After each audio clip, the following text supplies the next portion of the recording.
Star Trek 57, M23, take 2.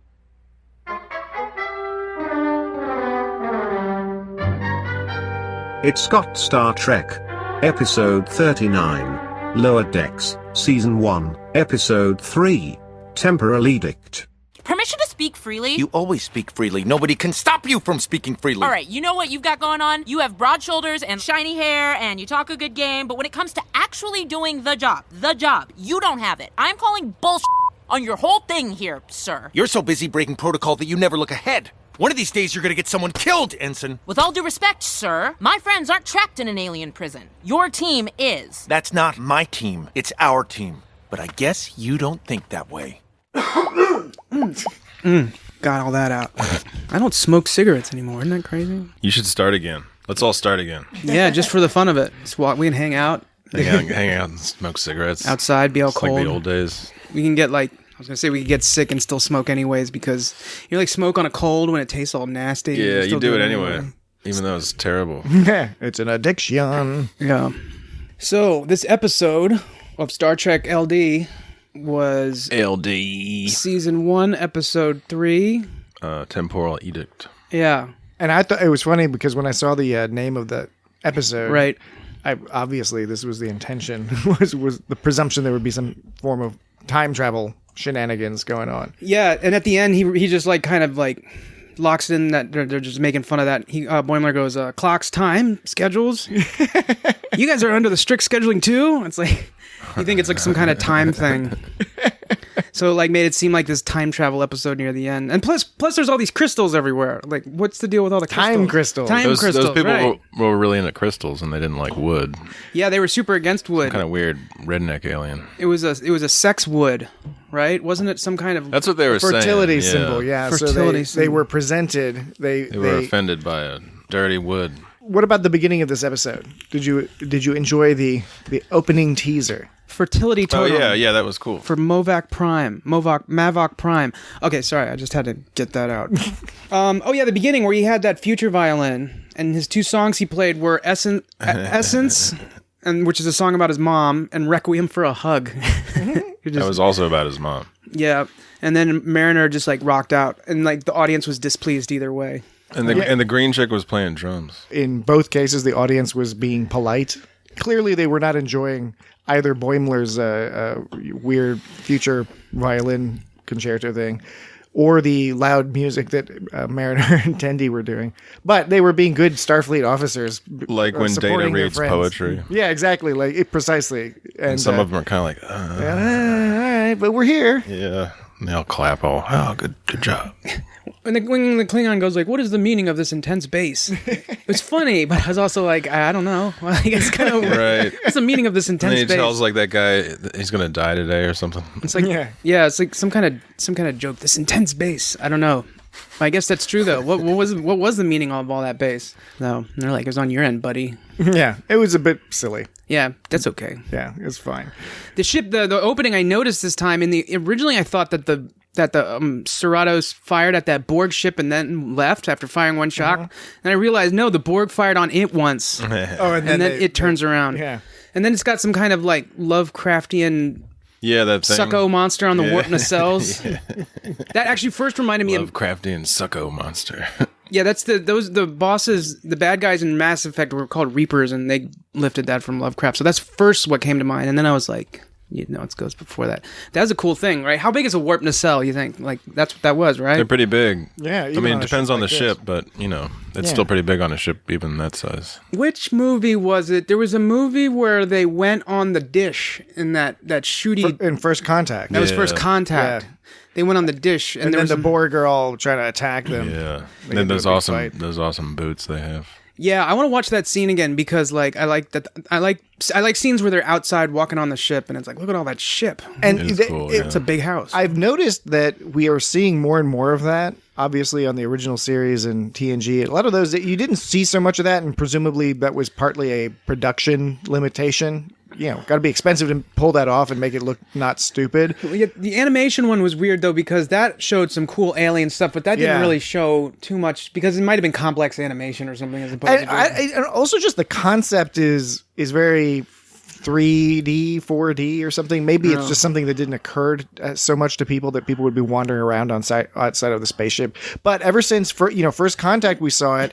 Enterprise, they did a little bit of it. Discovery, they were doing a bunch of that, and now here we have a whole bunch of Starfleet officers out, cleaning the graffiti off. Yeah, I thought that was funny that they had time to just like graffiti their shit. Yeah, I mean the whole thing was an interesting mishmash of sort of various things. I mean, Mariner makes a comment about this, that the overall thrust of the main story is very kind of old school Star Trek in some ways, but then blended with the TNG style. In terms of, the old school Star Trek is the spears and the alien and like all that stuff. Yeah. But Because she's like, who am I, Kirk? Is this the 2260s? Yeah. But then another guy's like, Boimler was like, how did they get on here with these spears? Yeah. So that was like kind of It's like, we live on a spaceship. No, you're not dying from a spear wound. Yeah. That was one of the Mr. Mod aliens. Yeah, Bolian. But then you have Ransom, who is on the one hand, he's doing this brilliant. The fight he did where it was all it was variations on the two-handed fist club thing, the they call Kirk style thing. pro wrestling, the double axe handle. That was just a complete double axe handle battle. That was like the ultimate one. It was kind of awesome. Like he even looked a little greased up somehow. Yeah, too. It was weird. It did look like it greased him up. But they were both sexy. They were all like showing their they're like showing how strong they are and how badass they are in battle. Both Mariner and Ransom. Yeah. Keep forgetting that name, Ransom. Yeah. But even though he's fighting this guy, he's of course the whole time saying, I respect your sovereignty, and right. I wish to have a peaceful solution. Yeah, and she's like getting a little turned on by his ethics. Yeah. So drops the sword and refuses to fight with it. It's pretty cool. When she was criticizing him, saying, you have a broad chest and all that, and then they were fighting, there was like some sexual tension there, and then instead of taking that further, he poked her in the foot with a sword. Yeah. And then there was the one later at the end of the episode when she was talking about when there was that whole roll the sleeves down thing. It's just funny because he gives her shit for not having rolled her sleeves down. It's a joke, but it's funny because she goes ape shit after that. Yeah. He's just like, another day or whatever, It's like, but I guess that's the joke. She throws a bedpan at him. Yeah. But then after that, She said, "I will dance in your blood." yeah, that's when he got all like, hey, he like realized that he felt some. I don't know. I'm not saying that will necessarily be any kind of thing between them, but it was a funny sexual sort of tension. You get the impression that they're in these first few episodes, they're laying the groundwork for things they could jump off on in the future. In the more modern serialized form of storytelling, that all is stuff that's, at least in theory, thought up somewhat in advance, and they have all these plans and things like that.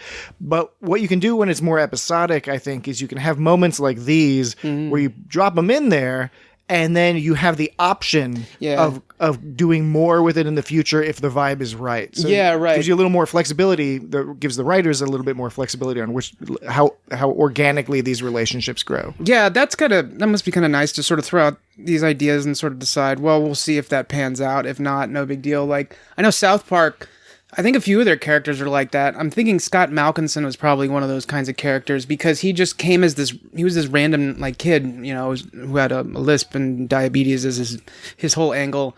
And then he just started being in more episodes like a season later and stuff. So it's like you just throw it out there and there's no expectation to have to sort of do anything with it. Yeah, so. like Butters works out and then starts becoming almost a main character versus other characters that sort of wither and die. Right. So she goes, next time I'm going to let somebody kill you. And he goes, I'm going to dance on your blood. And he goes, that was kind of hot. So he thought that was hot. I like the graffiti. They said the bark-hugging root smoochers. That's always fun. It's always fun when there's some kind of, alien kind of saying thing. But it's funny is why did they throw so much graffiti? What was their goal? I guess to take over the ship? I don't know, or just to cause mischief? I don't know. It seemed almost more. It seemed like this alien race is more about clever mischief. Yeah, and you see that a little bit in their method of jurisprudence with the constitutional geode, or the crystal.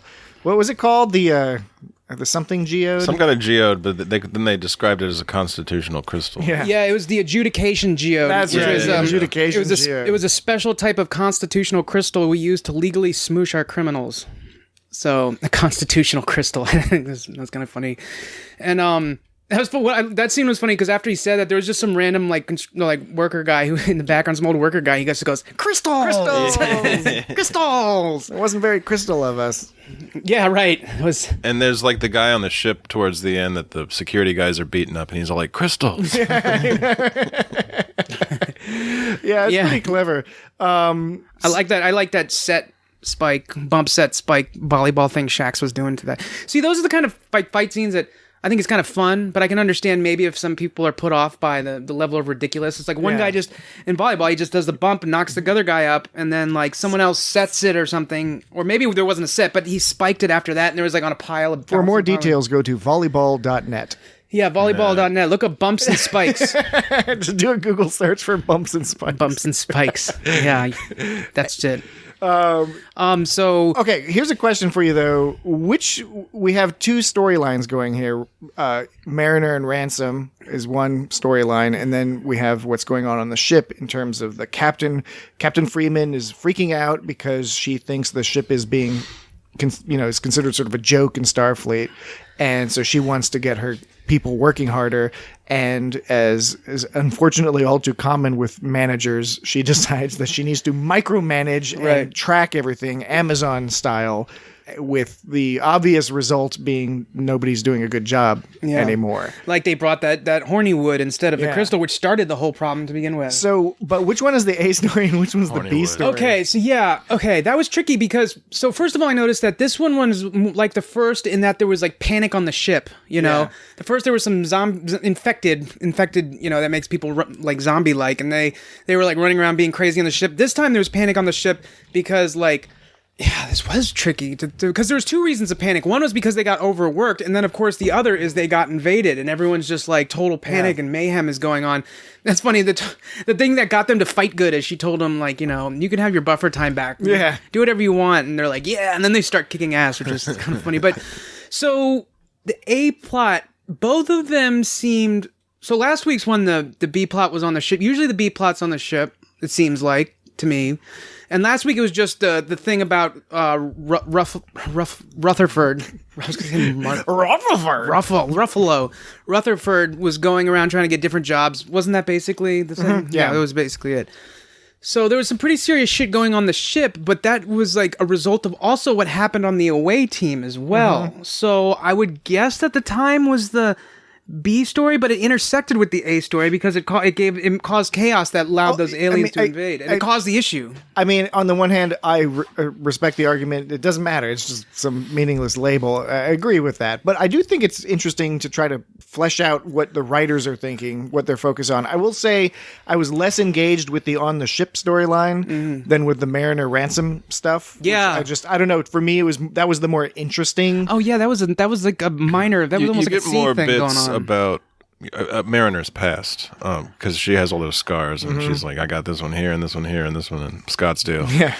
Yeah, I don't know at what point people would say, oh, it's unfocused to have all these different things going on, but it was kind of neat that they all kind of were related. Because I didn't even think about that. Yeah, the story between her and Mariner, that was like a third thing that was going on. So then could you say, what, the time situation? Well, that was the name of the episode, dealing with time. But since the time situation caused all the shit to go wrong, I guess you could say that that's the A plot. So like the people invading and the time stuff is all one thing. It's also what sort of starts. The initial focus is all on the people working and being micromanaged with the timers. Yeah, I agree with you though. What you say is like I don't think that it necessarily has to be A, B, strict sort of demarcations, but I think that's useful to try to sort of explore that idea and see how it fits in, because a lot of things you can sort of find similarities with, and so just try to have an open mind about it doesn't have to be a certain way or something. And the whole situation on the ship, I think for me there was a lot of good stuff in there, and I really liked the message. I think it is an important message to give the professionals under your command a fair amount of latitude to do the tasks you pass along to them. I think that's true in really most industries to one degree or another. But certainly the way Starfleet has always been portrayed as these are all like really smart professional people if they're even there. So they presumably will have the fortitude to be able to figure stuff out. Now, you do have your Lieutenant Barclays and stuff. It's not like Starfleet is devoid of people who need a little extra. It took me a minute to remember. I was like, Parker? Yeah. Oh, yeah. The trouble with Richard? What's that short trek with the Tribbles? Oh, yeah, with H. John Benjamin. Yeah, the trouble with H. John Benjamin. The trouble with H. John Benjamin. I can't remember now. I'm going to find it. You do have people in Starfleet who do require some additional stuff. That's true of any workplace. You're going to have The trouble with Edward. The trouble with Edward. The trouble with Richard. I'm just thinking Fucking of asshole. British kings. The trouble with Charles. Is Charles in charge about like when King Charles? Never mind. So I think you're onto something, by the way, with where you were going. But yeah, I don't know. I was just that was just one line of thinking on that. Was what? I don't know. I don't remember. I just saw something with Charles in charge. Charles in charge. One line. Is that about when like King Charles? We're talking about tribbles. Yeah, it was because I started humming the Charles in Charge theme song in my head, and it totally threw me off. Yeah, that's cool. That was Scott Baio. We can do what we will. Scott Baio, yeah, and he had that friend Buddy. Right. Unlike Seaver, Mike Seaver, who had that friend Boner. Boner, who was Walter Koenig's son. But the point being that the management, clearly. Oh yeah. I think the story was a little flat for me in the sense that it seemed kind of silly that this would be an issue on a Starfleet ship. And I mean, even Scotty openly jokes about it in that TNG episode. So I mean, I agree with they don't have to stick to I that. agree 100% with the message of the plot. I think that's great. I just think it was kind of, what I kept coming back to. I kept coming back to what could be a potential fatal flaw for the plot here. Is wouldn't the senior officers know about buffer time since they were once junior officers? Oh yeah, I mean, this is a quote unquote tradition. I don't think it's that new since we know Scotty did it, and we know that concept has existed in the past. That's a good point. Right. So I don't know. It's just like a nitpicky thing, but I was just kind of like, right. It's like they're not just gonna forget just because like all of a sudden they're on the bridge and they're doing other stuff like. But we do see that Captain Freeman, and this is another example where she tends to be very binary in her thinking. It's got to be like all or nothing, one direction or the other, because she goes. I love that band. One Direction. She goes all in on the micromanaging and timing factor, and then as soon as she's convinced that was the wrong thing to do, she goes all in on the other side of it. Do whatever the fuck you want. I couldn't give a shit. Right. Yeah, don't even try. See, at least the way that those plans work is that there's got to be a sense of like, okay, I have to, maintain. I feel like maybe this is the wrong way to put it, but there has to be a little bit of fear, maybe, of thinking like, okay, we're getting away with this. Let's not ruin it. Or a sense of pride. Sense of pride is another way of sort of like saying you could fear like getting caught, or you could have pride for your work. I mean, I guess those are two ways of looking at it. But so it seems like you would definitely say to people like, you would hint at it around. You sort of imply that you would look the other way. You wouldn't outright, but it's. Well, they really went on, and it allowed them to set up to that whole thing with him at the end. I like that they made. He became. It was funny. It's a cheap joke maybe, but it was funny that he's like super anal, and for the rest of time, no matter what he does. He's going to be known as this total slacker. Yeah. So he's kind of fucked. So that part. But he was the only guy that like could keep up with all the like the timers and stuff. Yeah. Somehow. Like, she was like, this is great. Freeman was all like 15 minutes behind. The whole month is screwed or whatever. Which is like. But he was just like, oh, I gotta clean this graffiti. It's gonna put me off schedule. Well, the so much graffiti. A lot of this depends on what type of workplace you have, right? So if you are in a factory or a similar situation or a service industry where the more you produce is more profit or whatever you're looking for, right? As horrible as it is, there is at least some sort of logic behind the idea of trying to maximize productivity. It's unfortunate when you don't take in the human and moral components of that when you're making those decisions and focus only on production, but there is a twisted logic to it. There's a relationship between output and Yeah. sort of like. But in a lot of other professional Input, settings, income. and certainly in the Starfleet setting, there's no need for productivity in the sense there's only so much you can do in terms of maintaining the ship and doing the science and working in sickbay and things. What you want is a capable crew who is doing the work, they're accomplishing the tasks they're assigned well, but also that they're able to manage their energy levels, their health, their mental, stuff. They live on that shit. So that when there is an emergency, they are primed and ready to go. Right? So you don't want a bunch of slackers. You do want people who know what they're doing and are into doing what they're doing well. But you don't want to just push them until they're useless. I mean, obviously that's what was shown in this episode. And I guess, again, part of what was a little less engaging for me, I enjoyed all the component parts of that story. It was just overall, it's like, yeah, no shit. If you work people too hard, it's no good. Yeah, like you said on something like the Starship, it's not a direct relationship with more product produced, more income. It's not a direct relationship. I mean, I know it's probably slightly more complicated than that, but that's the basics of making a product, right? With a ship, you just have to make sure it's running. Now, I guess the only reason to work people harder is if, as the captain, you're insecure about your own sort of like judgment, which it seemed like, I guess she was, because they just had that conference canceled. I'm dissing on the Cardassians. And the implication, obviously, is that, she thinks that they're not choosing her because I mean, the ship is from the start, they say it's like it's the B ship or whatever, so. The funniest joke in all of Starfleet. Yeah.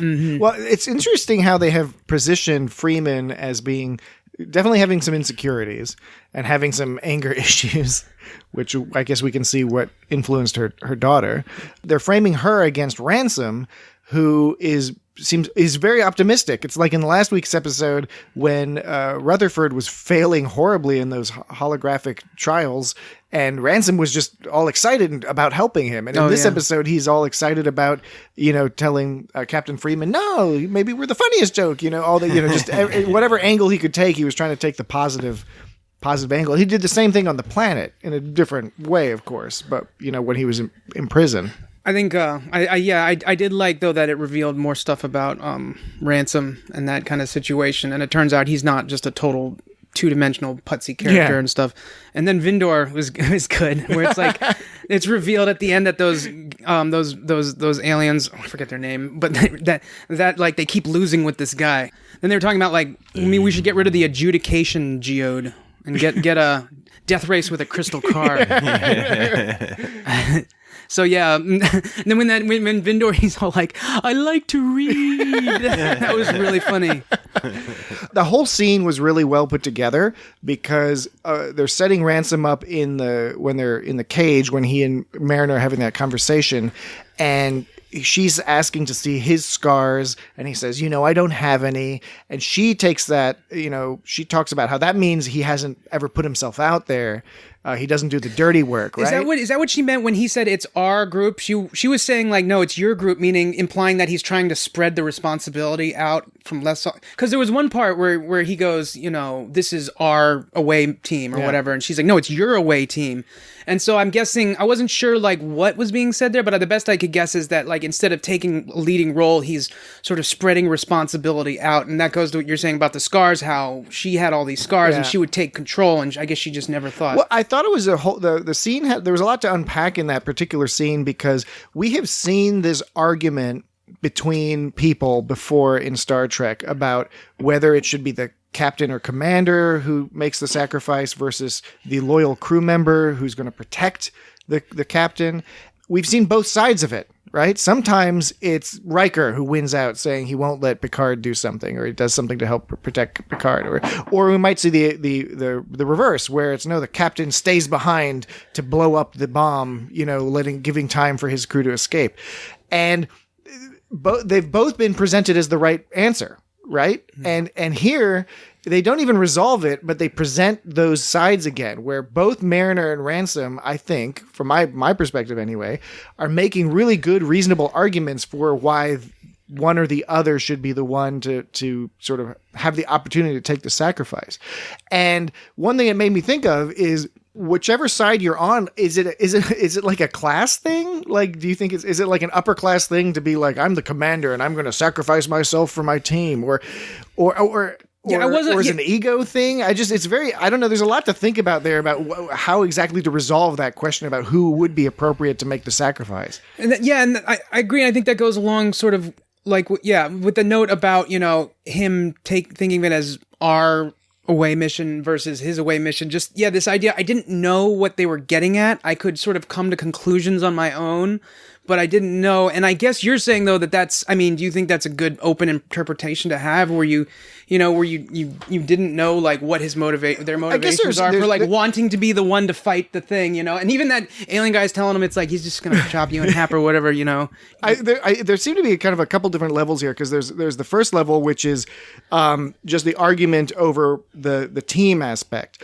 and I think in that case Ransom's argument is the stronger of them, because he's basically saying you don't get that when we're doing this we're all working together, we're all like equal. Yeah, she's kind of like a maverick, and she's more about she's referring to her team, but her team is just other people of her rank. That's what she's associating with. She's creating this divide between her and the command structure for psychological reasons that have already been hinted at. Part of that makes her, attractive as a character in general, just to be like, wow, she's really confident, she knows what she wants, and she's often right, but at the same time, it does still leave things open that she is flawed, and that, maybe some point something's gonna, like people have made good points, like Boimler made good points with her previous episode, and like you said, Ransom was making good points against her too, so I think the characters seem like, I like the characters pretty much so far. Yeah, and they are definitely doing it's episodic, right? You could jump right into this episode and enjoy it, but there are little things, little flavory chunks, little chunky flavor bits that they're dropping along the way.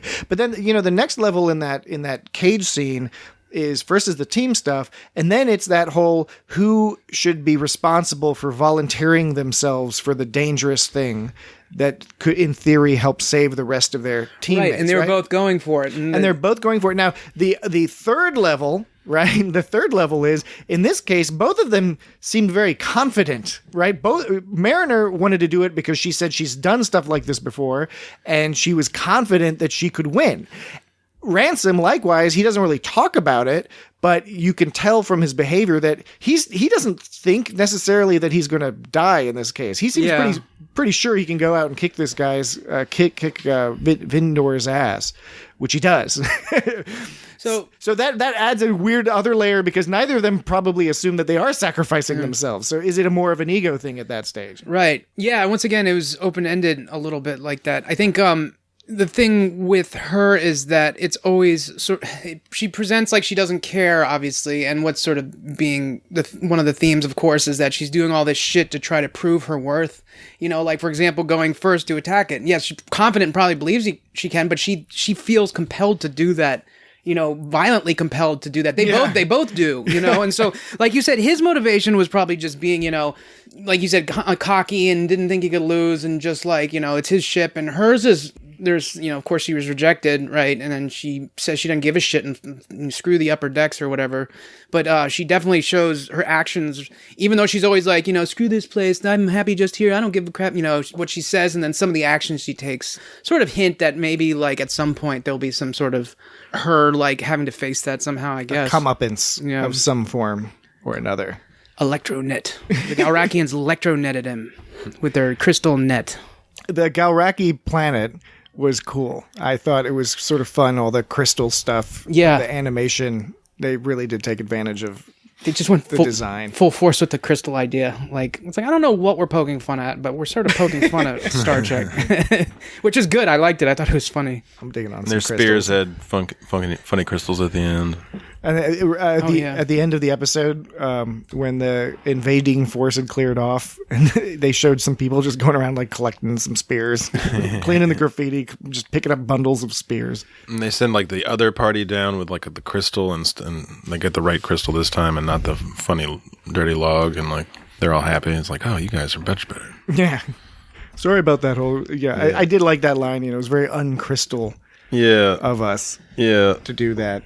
So they're always going through references in these shows. This one, I was looking at some just kind of fun little I don't know if it was references to anything in specific, just kind of sort of eye winks.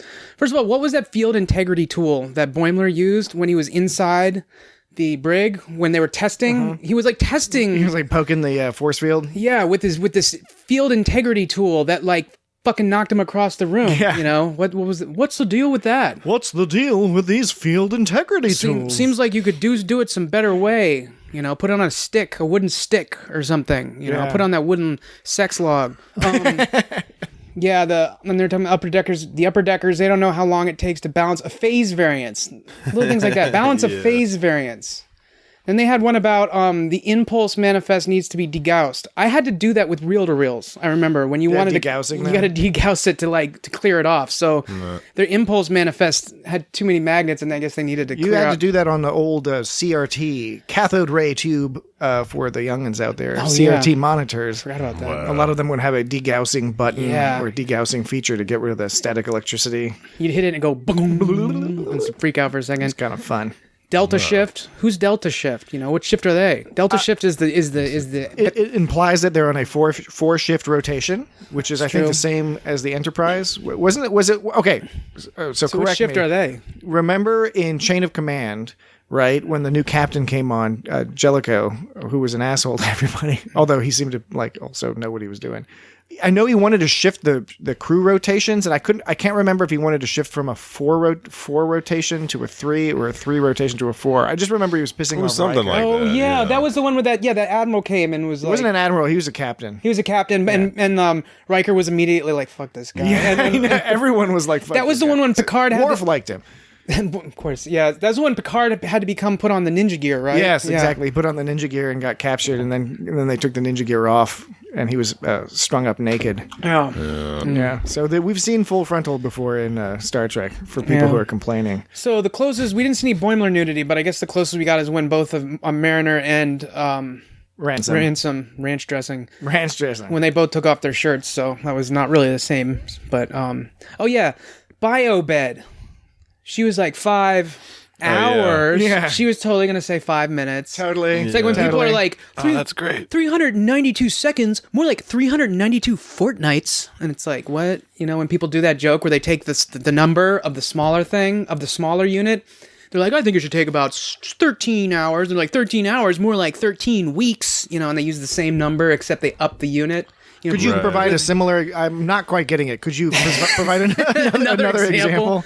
You know, when people say something like, oh, how long will it take to get here? It's like, oh, maybe like, 15 minutes. It's like, well, with traffic the way it is, it's more like 15 days. And sometimes they go too far with the units and it's stupid. And it's like, 15 millennia. yeah, forever. Fuck you. But like, you would hope that the chief medical officer would know like how to fix a bio bed and like about how long it would take. Yeah, Well, yeah, Dr. Katz. That's what I'm saying Yeah. too. It's sort of Same deal. But she sure could drop kick a motherfucker. Yeah. That was pretty awesome. She like referred to it, when she got the scratches, you want to take those gross scratches off. She's like, if you want to look like a freaking scratching pad. Yeah. Which She is said just a funny, fucking. She said, yeah, she did, didn't she? got bleeped. And she's a cat, so it's extra funny because the scratch pad. I thought that was a funny little toot tootly doot. Yeah, like I was saying before, there were a lot of really good individual components. I like the fight scenes. The invasion force was amusing because of the whole spear thing. It was again stretching things a little that everyone was just sitting there The working. funny triangle Yeah. ships that all like latch I like onto the ships. ship. The crystal ships that came out was a kind of a Yeah. cool design. You mean like you were sort of weird how they were just trying to meet their quotas, and it wasn't Yeah. until the captain was like, "You can do what you want," Yeah. and that's when they kick ass. You know? Yeah, I mean, people are like attacking them. They're like, "Oh, I'm still trying to work." Yeah. I meant to mention this. I think it was last episode. It reminded me when Boimler was in the elevator right before Freeman came in. He was doing like a little dance. He was doing a little Yeah. dance. And it reminded me of, it was the power walk from last week. That was like, I meant to mention that was, remember that time? That was awesome. They do. I'm trying to like not say like, remember that time? It was awesome. But like, I thought it was funny. He's all like swaying his hips. They are animating him in this funny, goofy style. He's very flexible and lithe, and you're right. He's always doing these little dances or funny little walks.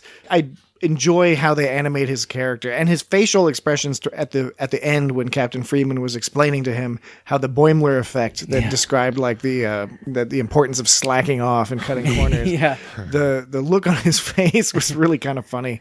The look of horror on his face. And like the statue of him, and it's like with some great bird of the universe. Or Yeah. something. Oh, and that was an Great bird of eagle. the galaxy. One of the great birds. Well, of they the call it a galaxy. great bird of the galaxy because that's an Easter egg because that's a nickname for Gene Roddenberry. He kind of went by the great bird of the galaxy. Okay, bird. I did not know that. Now you know. You're so full of trivia and knowledge. Gene and I think it's Roddenberry. Because I read the Captain's Log books in the Star Trek Encyclopedia. Gene you know, Roddenberry. I feel bad. I take that back. Saying somebody knows trivia implies that what they know is trivial, and I didn't mean that in any way. I meant to say, like, you've got a lot of knowledge of that stuff, you know. Got a lot You of really know knowledge. your stuff. You gotta know put your that stuff. knowledge. You know, you got the internet. And Girls go to college to get more knowledge, and boys go to Jupiter to get more stupider. Yeah. Some girl told What me if that you were once in like some elementary school. science lab on one of the moons of Jupiter? Yeah. I mean, That ain't stupider. maybe they. That's a good point. Yeah, the logic of that particular rhyme is questionable. Get more stupider. Yeah. That's Or my not even favorite that. part. I mean, just couldn't they go to someplace other than Jupiter to get more stupider? Yeah, there's lots of places, but you know, Yeah. get more knowledge. I think you'd either Stupider. get stupider or you'd get more stupid. I don't know. Yeah. Whatever you become is what rhymes with the name of that thing you're going to. So Now everyone's thinking of rhymes. If you want to be famous, you got to go to Uranus. yeah, that's That good. doesn't really rhyme exactly. But Yeah. If you want to watch cartoon, you go to the moon.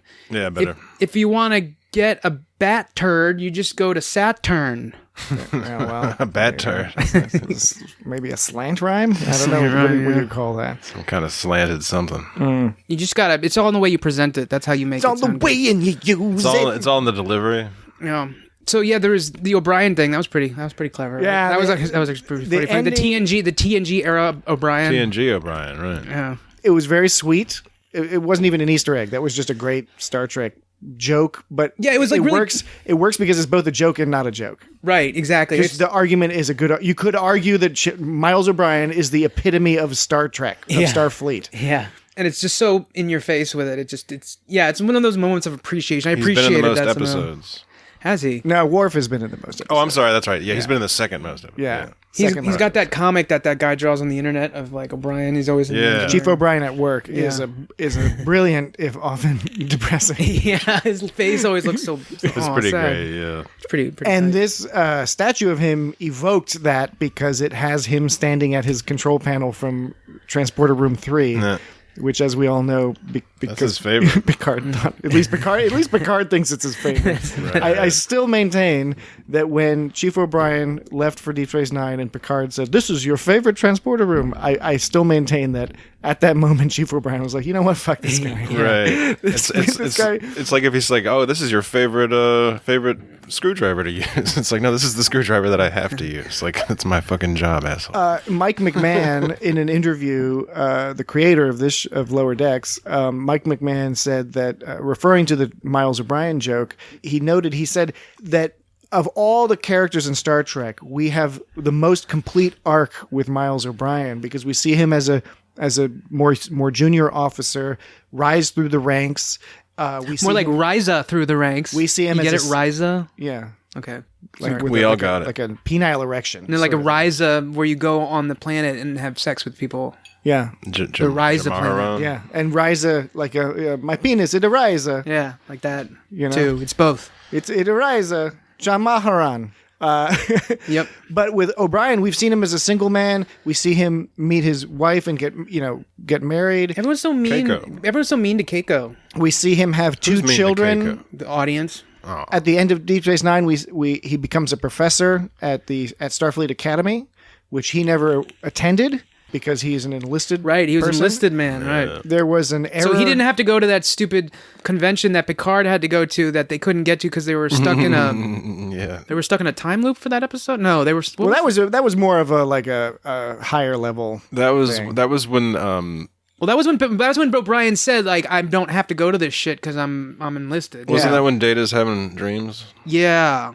Wow, I can't believe I'm forgetting. I need some B12. man. Yeah. Get yourself a lot of B12. Ginkgo biloba. Yeah, I think sure it was that. Interlocked hands. That's what he was saying when he was hitting him with the. I totally interrupted you. I don't recall What I were was we saying. even talking about? Yeah, it couldn't have been that interesting. It's got forgetfulness. What if it was like super fucking interesting? It's got short-term memory problems. We were talking about the Miles stuff, and we had concluded. Oh, yeah, the arc. the main points of it. Yeah, which is that Miles O'Brien really does represent the fullest picture of a Starfleet person. Interestingly enough, he's a non-commissioned officer. He's an officer in the sense that he's the chief of whatever at a given time. But what's also interesting to consider is with this whole buffer time thing. Buffer time. It was a joke largely based off of Scotty, right? That's the Scotty style of doing things. You always multiply the estimate of how long it will take, and then you'll look like a miracle worker. Right? It always made me wonder about Geordi too, because that's sort of standard practice for. But engineers. Geordi rejected. Yeah, Geordi. There was that episode where Geordi meets Scotty, right? Because there's that, yeah. and he gets sort of annoyed at Scotty because Scotty's doing all this haphazard stuff, like, oh, just stick these wires in there. I think Geordi's up to something though. He might be up to something, but this day, I was going to comment that with O'Brien and Geordi in their engineer positions in their when on Deep Space Nine and on TNG, you tended to if Geordi said something was going to take 2 hours, you figured it would take 2 hours. He would be able to do it faster, but that would be because of like luck and stress and stuff. It wasn't that he was overestimating necessarily. It's certainly the impression I got with Geordi. That's because that's what he wanted you to think. And I think O'Brien was also pretty, he was like good with like trying to give good estimates. when totally. when O'Brien was on DS9, and he's always fixing some system. When he had to keep fixing those broken ass systems, he was essentially a computer programmer. Basically mixed with a mechanic, know. But he was just like programming all those things, clicking and clacking. clacking. But he also hit things a lot. He did hit things to get them to work, but that's just for the cameras. He did that, and he rolled up his sleeves a lot like Mariner. Yeah, he would be like crawling around some conduits. Yeah, some Cardassian conduits. I think you'd be forgiven for crawling around a Cardassian combo knit Cardassian flavored with your combos. shelves rolled up to your elbows. Do you think Cardassians have what's their snacky food? Do you think it's fishy? Is it fishy? I was thinking that it probably is. Well, they look like lizardy, so I would Maybe imagine it's it's bugs. fishy. I don't know. I think it bugs more like Klingons. Maybe kimchi-ish. I bet it's fishy. I bet it's some kind of fishy. dried prawny thing. Just like gobbling up a bunch of dried prawny things. And they probably have a lot of eyeballs or something. Do you think the Cardassians do a thing where, like, as a Eyeballs. gag, they like lean their head back and they put some of those dried prawny things in their spoon head spot? And they do It some like sort of- rolls down. Yeah, they do some game where they have to take shots of Kanar while like not spilling their heaping teaspoonful of shrimp bits. Some of those dudes got a whole tablespoon. Is that the basis of like racial discrimination on Cardassia? Is like how deep your spoon hole is? I mean, yeah. That word, that spoonhead, it the way it's said, it sounds it's so sharp and with such malice. Is a deeper spoon better? It feels or worse? It feels like painful, I want to know: is it or do the upper classes of Cardassia get surgery to deepen their spoon hole or to like smooth it out? I'm make it sure more I don't shallow? know, because that's a good question. You never know which is going to be. Maybe they will address it on a future episode of Lower Decks or Discovery. I mean, do they want to look more human? No, probably not. no, not to smooth it out, but maybe to shallow it out. I don't know. Shallow out. But probably deeper. I would probably lean more. They would be. You'd think they'd put some kind of jewel up on that thing or something. Yeah. Oh yeah, that would be a good place for a Some jewel. sort of ornament. Sometimes they have makeup in there. Do you ever think that you could take a lever and put it in one of the Klingons' ridges and like pop one of his ridges? What the fuck? I always kept looking at Worf and wondering I could pop one of those things. Yeah. That's horrifying. Yeah, I know. It was one cool. Like it oogged me out. No wonder Klingons are always paranoid about humans. Yeah, Because humans come up with some crazy fucked up shit. We didn't get any Billups this episode. Where was Billups? He was seen just briefly in the teaser. Is this a thing where one day we're going to get a Billups episode, or and then will we get to know Billups more, or will that be an episode where he disappears or something? Probably to an extent, but since this show is focused on these four main characters who are the lower ranked people, I think all the people, Ransom, Billups, Captain Freeman, we'll see a lot of them, but always in service of the story and characterization for the four main characters. I agree with that. I was thinking, though, with what they did with this Ransom character in this episode, there was, I mean, I know, like you said, it's serial, so they can pick and choose what they want to follow through with, but it did seem like there was potential to get, like, not every episode, but maybe every once in a while you learn a little bit more about. I'm sure because they've also set it up so that because it was a pretty deep episode with him relative to the first two. The setup is clearly we have the main characters, and then each of the main characters is associated with these secondary characters that we've learned about, because Tendi is associated with Chief Medical Officer Ta'ana, and Billups is associated with Rutherford, right? And both Boimler and Mariner have these associations with the command structure, with chiefly with Ransom and Captain Freeman, and with Mariner having Captain Freeman as the mom action, which they've only touched briefly on. It's interesting. I wonder how often we'll see it come up, and what direction that the fact that they have that peculiar relationship is. It's like, being a student at the school where your mom is like the principal. Shax. Say what? Shax.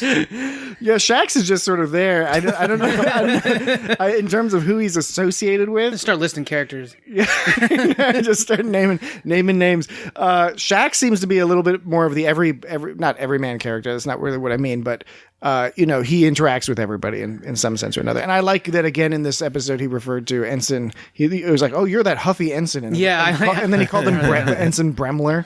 Yeah, I like he called him Huffy. But the running joke, it's an old joke, it's a simple joke, but the running joke that so many of these people can't remember Boimler's name is it works well here because Boimler wants to make a name for himself. The problem is he's trying to make a name for himself by following all the rules to a T and just doing everything perfectly, which is great on the one hand in theory, but all the other people who are getting noticed partly because they're stepping outside of the lines. And that is, for better or worse, that can be very true, that by stepping, including Ransom, what he was doing in this episode, you step out of the lines and it brings attention to you. Right. That's definitely what holds people back is I've seen, just witness it. I've seen it 1,000 times. before. Where people, they're trying too hard to fit in and be like the good boy because they want, to be thought of, looked upon fondly, and they don't want to cause a stir. Well, sometimes you got to cause a little bit of a stir. Now, with Boimler, was he able to effectively get his message across about bringing back buffer time because he's normally so, he follows the rules? I don't know. They didn't really give any indication one way or the other on that. But I'm wondering, if Rutherford came by, I don't know. They didn't really give an indication of, how much by following the rules do you earn respect when you finally do want to go crazy? So I guess in this case, Boimler following the rules, and also not only following the rules, but having a psychological makeup where the previous scenario actually caused him more anxiety than being micromanaged. Yeah. Being micromanaged he liked because I've mentioned before, when you're in Boy Scouts or something and you have that super clearly delineated set of accomplishments, you do this, and this, and now you're good. You move up in rank and that's your job. And he's comfortable in that scenario. So because he was comfortable in that scenario, he didn't succumb to the stresses that everyone else did. So him following the rules is what led him to be in the position above even the captain in this case, to see that there was this problem. He could recognize the problem. And it was good growth for his character. Yeah, that's true. He's the only one that really held his shit together. He held his shit together partly because, this is my interpretation, was that he was way more comfortable with the whole new system. He liked it, and he was flourishing in the new system. Liked it. But most people weren't. As he put it, he said, not everyone's a Boimler. Looks like they sometimes only had 40 seconds to do something. Yeah, right. It looked really fucking stressful. They're lucky they got 60 seconds. They did really convey accurately and very well the stress of being with the transition with that clock. It was almost like Vertigo or something, where you're like, this is the suppressive and there were clock. clocks on every panel, in the ship. Yeah, there's a problem with those reprogrammable panels on the walls. Reprogrammable panels on the walls. Swords and spears. Swords and spears. Swords and spears is right. That was fucked up when she told that guard. She was like, Whatever you be, whatever you are. yeah, or something like, "Are you proud of that?" or whatever. Yeah. And he was like, yes. Yeah. It's like, is this what you wanted to do when you were a kid? You wanted to grow up and just Oh, yeah. keep people in cages? He goes, "Are you fulfilled by that?" She goes, "Yes." Well, and Mariner makes that mistake. I mean, she's portrayed as having some problems when it comes to dealing with other people. So it fits with her character. I like at the end of the first episode when she does that, she does like a dance, but you don't see below her knees. You just see her. It's the very end of the first episode at the bar when she's, she's all cheering. She had her hand up and she's all doing I like that dance where the people just squat up and down. You know what I'm talking about? There's a scene in Community where Annie is like excited because like Abed and Troy are like helping her move or something, and then they start singing or something, and she starts just bouncing up and down. Just like, not in like, it's not a sexual thing. It's just. I was going to ask if that's your kink. Is that a kink? No, it's not. It's just. How do you search for that kink? It's not like because things are bouncing. It's when you see above the knees, so you don't see the knees bend. So okay, just for clarification, they're not wearing anything weird or anything. Do you see the knees but not see them bend, or do you not see the knees because of the framing of the camera or an obstacle in front of them? There's a framing of the camera. Yeah, you don't really see. So much you see of them knees. from the knees up, but they're bouncing up and down, like by the knees. They're not like jumping. They're not even really jumping. They're just bouncing by the knees, but you don't really see the knees. So you see them move up, and especially when they clap their hands, it's like yay! And it seems like they're so happy. I will take it as a given that this is not a kink of yours. I don't think it is. But I am still curious into how we could shorten this description into a Google searchable phrase. Yeah, you'd have to see the episode. It's Community where Annie's moving out of her shitty apartment. I think she might. I don't know if she's moving in with them in this episode or a different one. But that's also kind of what Mariner did at the end of the first one. I was going to say I could just watch the pilot episode of Lower Decks. Yeah, and get that as well. Yeah, I think she moves in with them. Yeah, at some point she Eventually does. she No, does. I think that's when she does. Oh, is it? Yeah. Okay. I think maybe that's when Pierce came in and was all like, "I'll give you money if you're cool" or something. It's got Community. Community. It's a good show. It is a great show. I didn't even get into it. It took me forever to get into it. I think that was true for a lot of people. But I was one of those assholes. You were one of those pieces of shit assholes. I know. Anything else on this particular episode? I like the scene. I like when they'd actually cut to him a week later and everyone was freaking out. I thought that was a good sort of cut. It was predictable, but it was just satisfying. Oh yeah, well put together, well portrayed. I like. This is another one of these examples of things they say. Purge the calibration matrix. It's like, what does that mean? It's purge the calibration matrix. And then that's another point when Boimler is being all lithe and cute when he's purging. He's doing the He's like dance. he's like singing a little tune. Then he goes. Then our Ransom is going talking about horned gorillas, sentient tar, which is like I guess that's like the TNG episode. Yeah, sentient tar. Oh, I didn't catch that. That's good. I didn't. The think about that sentient either. tar got Lieutenant Yar. Whoa. Uh-oh. And then he was talking about spores that basically make you have sex with your best friend's sister, which was a funny sort of play on the rootin' tootin' commander captain guy. Is he supposed? I mean, how much of Riker is he supposed to be, or at all? I mean, it seems like, of course, it's easy to draw parallels, obviously. Well, they're squishing but together. He's got some Kirk in him. I guess it's not equal parts, but there's some Riker in there in terms of the sort of suaveness. There's some Kirk in there where Riker himself was modeled off after Kirk a little bit. I think a lot of it is just general stereotypes of the strong man, like in Futurama or something. You got like the broad-shouldered ego guy. But Zap Brannigan. yeah, like Zap Brannigan. But I suspect highly, and I think we already see evidence of this throughout the first 3 episodes, particularly in this episode, that he's not going to match up to all the stereotypes. Right. Not Exactly, perfectly. right? And even, Mariner incorrectly stereotypes him at that one point where she, again, claims that he has no scars because he doesn't actually do the dirty work, and then he proceeds to go out and do the dirty work. Yeah, that was kind of surprising. And you find out the reason he has no scars, the impression you get is that he's so good, he's such a badass that he just doesn't lose. Yeah. I thought that was kind of cool. But then, of course, also like there was that reveal that Vindor, they don't seem to do well with Vindor fighting people. Yeah, Vindor's heart is not in it because he's been reading about proper jurisprudence. Yeah, with the judges and jury. He was about to say jury before the head alien guy said, get the crystal car for a death race. Yeah, crystal car, Crystal Death Race. Oh yeah, there was. This is another one of the things that I keep bringing up, and it never gets a reaction because I guess I should just get over it. This isn't one of those situations. It wasn't. That's an order. Sometimes I bring up times where people are like, kiss me on the food face, kiss me on the pie hole, kiss me on the pie hole. That's an order. Kiss me on the food face. Or they're like, go leave me here. That's some like sexual harassment. Yeah, you're right. That wasn't a great example. They don't really have that in Star Trek. It's like Captain Picard's like, Beverly. But just imagine if I'm ordering you to kiss me on the pie hole. Just imagine if that was romantic somehow. I like savory pies. Eel pie, a London delicacy. Okay, when they're like, throw a fireball at my head and stab me in the butt and throw me off the cliff. That's an order. Captain, no, I won't leave you. That's an order. That kind of deal. Wait, what did they stab in the butt? When science fiction shows where there's a ship and like the captain orders somebody, those science fiction shows. No, I get all that. I just am curious. I didn't catch what was being put into the person's butt. It didn't matter. That's beside the point. Just like a sword or something. Pound me in the food face. It's basically when the higher ranking officer tells the other one to leave him or her behind and to basically, throw him off a cliff, leave me here, save yourself. And they're like, no, I won't leave you. And they go, that's an order, ensign. And they're like, fuck. Fuck you, old man. Yeah. I'm taking you home. It's like, what are you going to court-martial me later? So, and when they say that's an order thing, they throw that around a lot in sci-fi. But this was a different one. This was which is less egregious.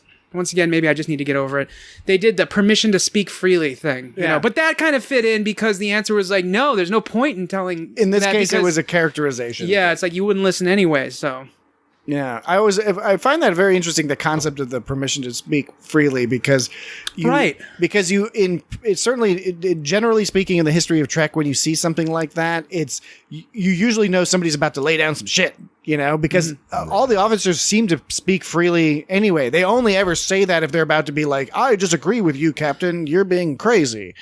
Or whatever. Yeah, so what happens if you speak too freely? Can the captain still can probably be like, you motherfucker. Yeah, what if you ask for permission to speak freely, and then they give you that permission, and you're all like, I want to suck your dick. Yeah.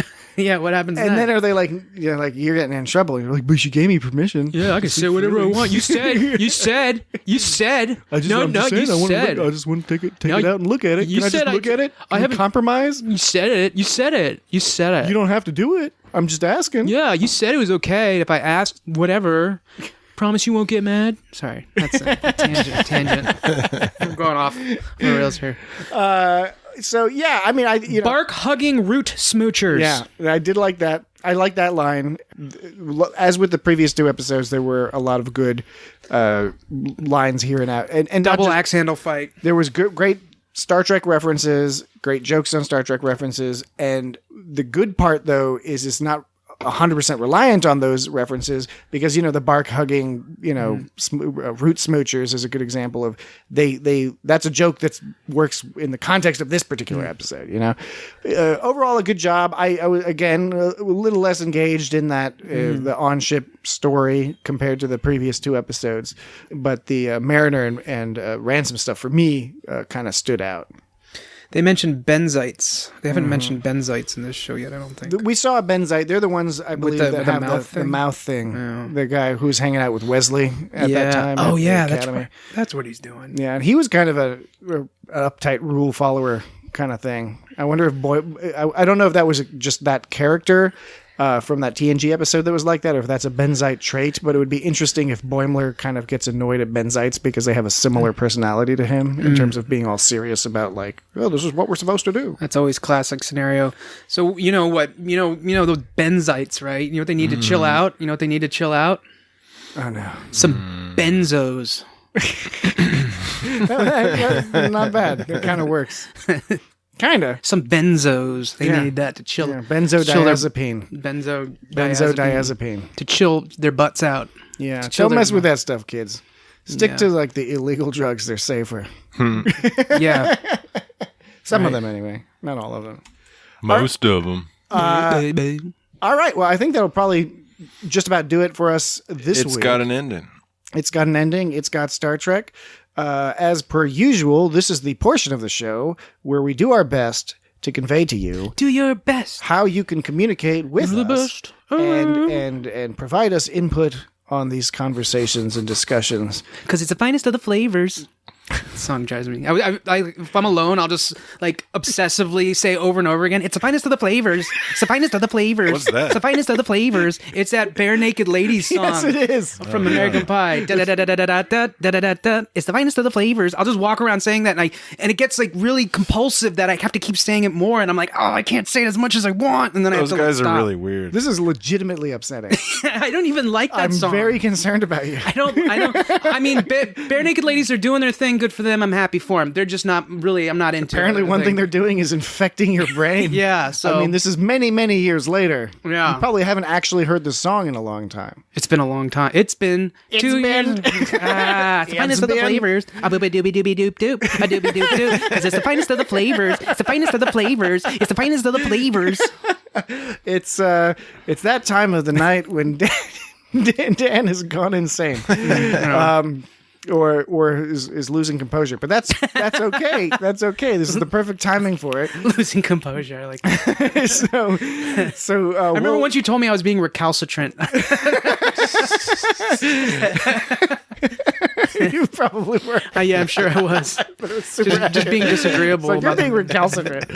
But if you want to get in contact with us, Dan can help us out with some stuff with the contact information. It's been feedback at itsgotstartrek.com. Feedback at itsgotstartrek.com. That's the email that you can reach us at. And look for us on Twitter or Instagram. Okay.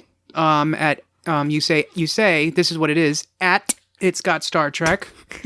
And then Facebook, you just type in It's Got Star Trek. Yeah, just type in It's Got Star Trek. You'll find us. You'll see us roaming around on the Facebook. Make sure you put in the apostrophe though, or else you'll get that other podcast. Yeah, you don't want to hang out with those guys.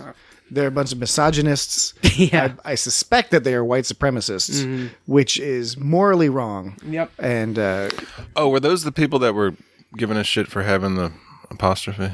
No. Dan and I were riffing. We're just it was a riff thing. The person who mentioned the apostrophe was a very kind person who complimented the podcast and made the comment unknowingly, errantly, making the comment that we should not have an apostrophe in the it's, because she was making the error in thinking we were saying like it's like what the contraction is. It has got Star Trek. Right. It's got Star Trek. It has got Star Trek. So thus the apostrophe is required. It is not a possessive. Right. It's got Star Trek wouldn't make any sense because what is the it? Right. Right?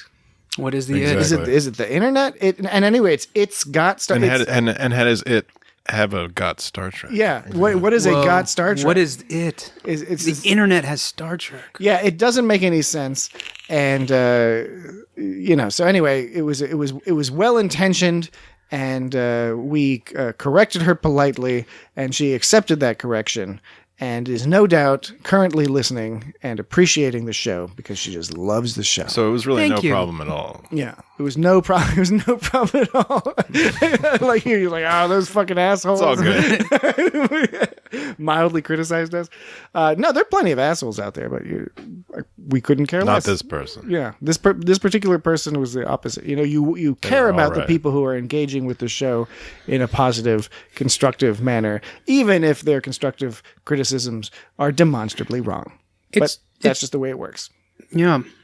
Interlocked hands. Interlocked hands. That's right. It's so the other guys think I'm strong and dumb, but I'm not. I love to read, and he smiles when he says read. That was funny. That was funny. All right. So yeah, feedback at itsgotstartrek.com, at It's Got Star Trek on the various relevant social medias, Facebook and all that. You can find us on YouTube. You can find us at www.itsgotstartrek.com. Food face. All sorts of stuff Face. on our website that you can check out. Food bucket. And otherwise, that's gonna be all Family feedback. all she wrote from us this week. So we hope you have a pleasant rest of the week, and you'll hear from us the same time next Saturday. So look forward to that. You better look forward to that.